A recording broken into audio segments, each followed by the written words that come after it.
पहले पहचान छिपाकर शादी की गई, फिर इसी धोखे की अगली कड़ी धर्म परिवर्तन सामने आया। यह लव जिहाद की वो साजिश जिसका जाल लगातार फैलता जा रहा है। ताजा मामला बंगाल का है। बंगाल में एक युवती को इसी साजिश का शिकार बनाकर के 1300 किलोमीटर दूर महाराष्ट्र के अमरावती ले जाया गया।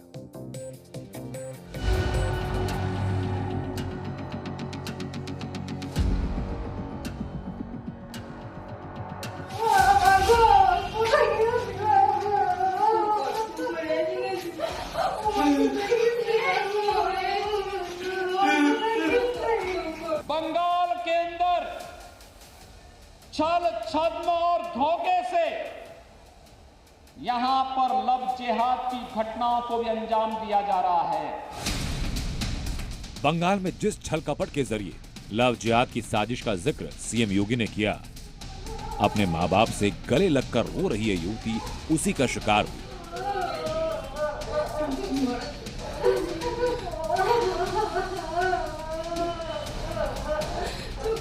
अर्पिता नाम की इस युवती से मोहब्बत की आड़ में हुई लव जिहाद वाली ये साजिश बंगाल के बशीरहाट में मिजानूर गाजी नाम के मुस्लिम युवक ने रोहन बनकर अर्पिता से दोस्ती की, हिंदू होने का यकीन दिलाया, पहला फुसलाकर बशीरहाट से 1300 किलोमीटर दूर महाराष्ट्र के अमरावती ले गया।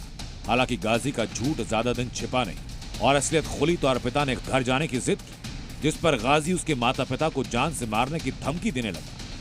उनका नाम पहला मेरे को पता है रोहन है, एक हिंदू नाम है। फिर बाद में मेरे को पता चला उनका नाम मिजानुर गाजी है।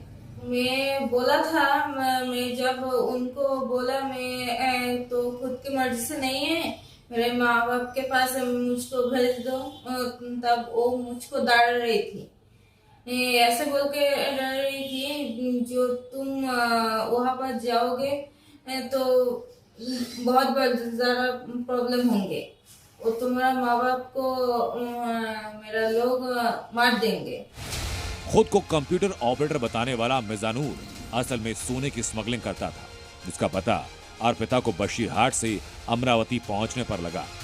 पहले मेरे को जो बोला वो कंप्यूटर वगैरह चलाते हैं, कंप्यूटर से काम करते हैं।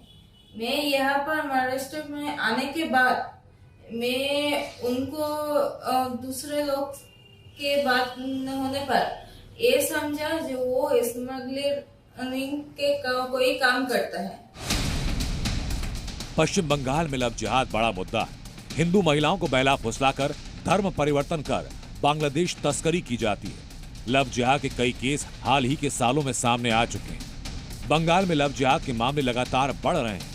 इसकी वजह है यहाँ लव जिहाद को लेकर कानून का ना होना। हम लोगों ने यूपी के अंदर कानून बना दिया, लेकिन बंगाल के अंदर क्योंकि तुष्टीकरण की राजनीति है, न वह गौ तस्करी को यहाँ की सरकार रोक पा रही है और न ही लव जिहाद की उन घातक गतिविधियों को जिसका दुष्परिणाम आने वाले समय में बड़ा खतरनाक होने जा रहा है। अर्पिता के गायब होने के बाद उनके माता पिता ने पुलिस से मदद की गुहार लगाई, लेकिन कोई सुनवाई नहीं हुई। ऐसे में उनकी मदद के लिए सिंह वाहिनी टाइगर गैंग है।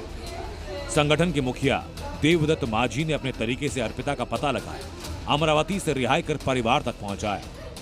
इस तरीके का काम पश्चिम बंगाल में हो रहा है, बसीरहाट में हो रहा है।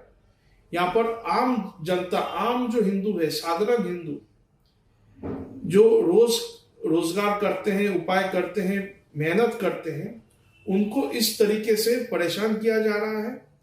और पुलिस का भी जो भूमिका यहाँ पर, ये भी हम लोग को समझ में नहीं आ रहा है, विशेषकर पश्चिम बंगाल पुलिस का।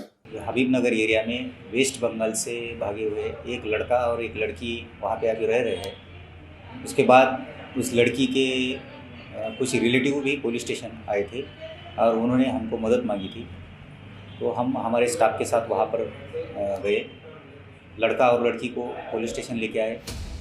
अर्पिता की किस्मत थी कि गाजी के चंगुल से छूटी और परिवार से मिल पाई, लेकिन ऐसी अनगिनत लड़कियां लव जिहाद का शिकार होकर अभी भी गाजी जैसे हैवानों के चंगुल में हैं।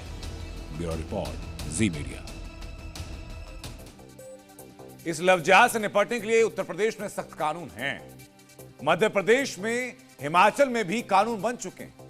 महाराष्ट्र में बनाने की तैयारी है, लेकिन बंगाल की ममता सरकार ऐसी कोई कोशिश नहीं कर रही, जिससे वहां लव जिहाद के केस लगातार बढ़ते जा रहे हैं। और ये उसी का एक परिणाम है जो स्टोरी, जो कहानी आज आपको बताई।